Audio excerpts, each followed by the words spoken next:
FASTag आज लागू है नुआ नियम सब फास्टैग सह जोड़ी हेबो गाड़ी पंजीकरण नंबर और चेचिस नंबर। आज फास्टैग को नहीं देश में लागू है नुआ नियम 3 ରୁ 5 वर्ष पूर्व जारी करा जायथिबा फास्टैग रो केवाईसी प्रक्रिया पूर्ण करने को पड़िबो। एही प्रक्रिया रे 5 वर्ष पूर्व पुराना समस्त फास्टैग को संपूर्ण बदलाइबा को पड़िबो। आज फास्टैग सह गाड़ी पंजीकरण नंबर और चेचिस नंबर मध्य जोड़ी हेबो। सेहीपरि आगुकू एही फास्टैग व्यवस्था इतिहास पालटिबाकू जाउथिबा राज्यसभा सूचना देइछन्ति केंद्र सड़क और परिवहन मंत्री नितिन गडकरी।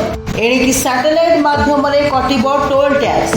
प्रथम पर्याय बछा जाइथिबा देशर केतेक टोल गेट रे फास्टैग सिस्टम सह एहाको पायलटिंग प्रोजेक्ट भावे कार्यकारी कराजिबो। जीएनएसएस आधारित टोल कलेक्शन फास्टैग ठारू मध्य आहुरी द्रुत हेबो बोली विभागीय मंत्री कहिसन्ति।